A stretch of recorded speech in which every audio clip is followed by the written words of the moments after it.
હું પોતે થોડા નિરાશ થયેલો.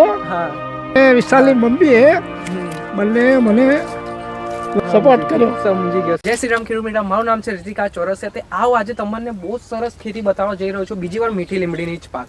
આજે આ જે ખેડૂત મિત્ર જે કામ કર્યું છે ને, જે મેં પહેલા પાલીતાણા વાળું મૂકેલું ને, હિંમતભાઈ વાળું, સેમ આજે મારા આનંદમાં બી એવું કરીને બતાવી દીધું મારા ખેડૂત મિત્રએ. નામ છે ખેડૂત મિત્ર આપણું? વિશાલભાઈ. ઓકે. તમારું કાકા? ઠાકોર ચંદુભાઈ. હા. તમારા પપ્પા છે વિશાલભાઈ? પપ્પા. ઓકે, બરાબર. તે કોને આમાં સૌથી વધારે મહેનત કરી, દેખભાલ આ ખેતીમાં કરી? મારા પપ્પા. તમારા પપ્પાએ? ઓકે. આઈ જાઓ. તે સૌથી પહેલા કયા વર્ષે તમને બિયારણ મળેલું?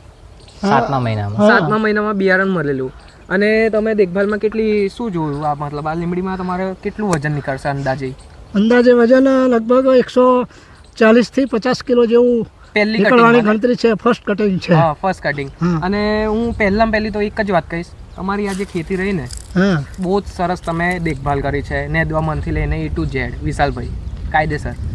તે હું એટલું જ પૂછીશ, શું મહેનત કરી છે અને શું ખોર પાણી અને ખાતર ગયું છે તમારું આમાં? પહેલું તો અમે 7 જુલાઈ એને રોપ્યા. દાણા વેતના અંતરે થણી દીધા. ત્યાર પછી નિંદામણ કર્યું. નિંદામણ થયા પછી એને અત્યાર સુધીમાં 2 એમોનિયમ ફોસ્ફેટ આપ્યું, 2 ભૂગરો આપ્યું, અને જીવામૃત 3-4 વખત જીવામૃત પ્રયોગ કરી અને અમે છોટ્યું. અને એમાં અમને બહુ સારી સફળતા છે. અને સમયાંતરે અમે પાણી આપ્યા કર્યું છે. અને જે કરબડી કાઢવાની હોય, અમે હોન્ડાનું જે મશીન છે હાથથી ચલાવવાનું મશીન અમે અંદર ફેરવ્યું છે.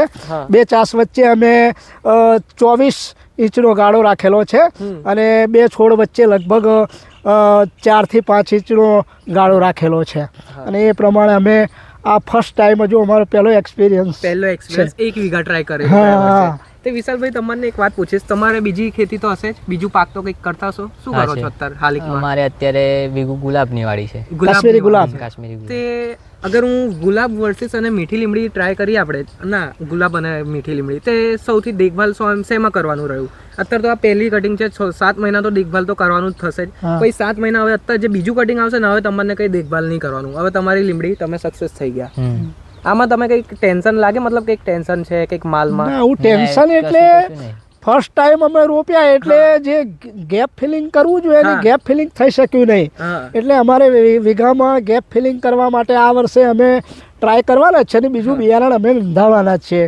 અને પછી નોંધીને એક ગેપ ફિલિંગ અમે પૂરું કરી દઈશું. પછી અમને થોડું વધારે સંતોષ જેવું લાગશે. અને બીજો પ્રશ્ન મારે એ છે, જો કે આપણે હવે કંઈક ઘઉં કરીએ, બાજરી કરીએ કે કેરા કરીએ, તો એમાં આપણને બહુ સાચવવું પડે. કુદરતી મારે અગર અમુક વાર પડી જાય, એમાં બી લોસ થાય ખેતીમાં.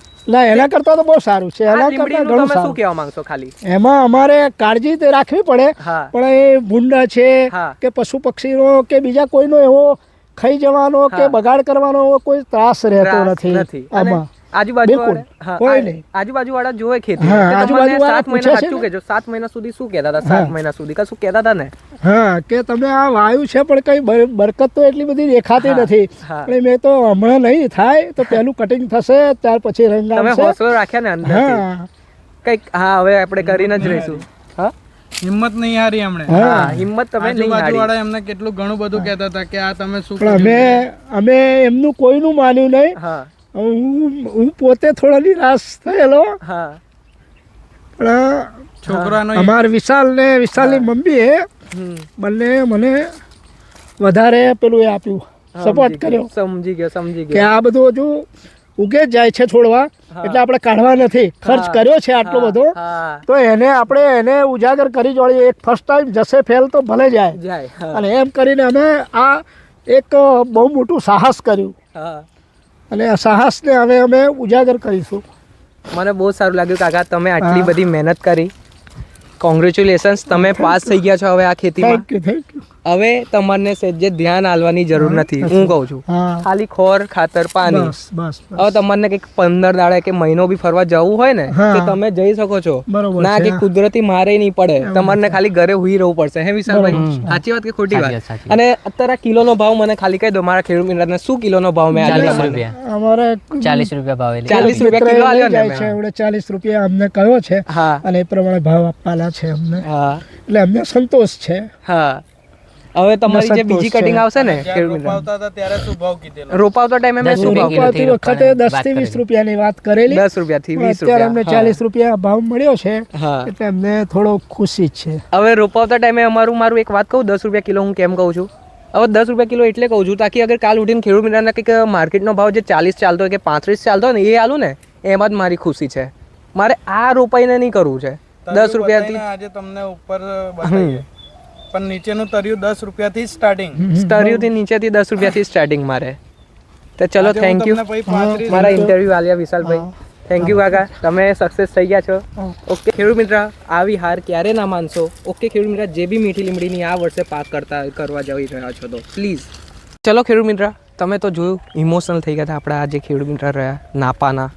એટલે આપણે હવે આમનું વજન બતાવું તમને, શું વજન નીકળ્યું, અને પ્રાઇસ તો મેં તમને કીધું જ છે. ખેડૂત મિત્રએ પોતે કીધું 40 રૂપિયા કિલો. તે આવો જોઈએ એમનું વજન કેટલું નીકળે છે લીમડીની.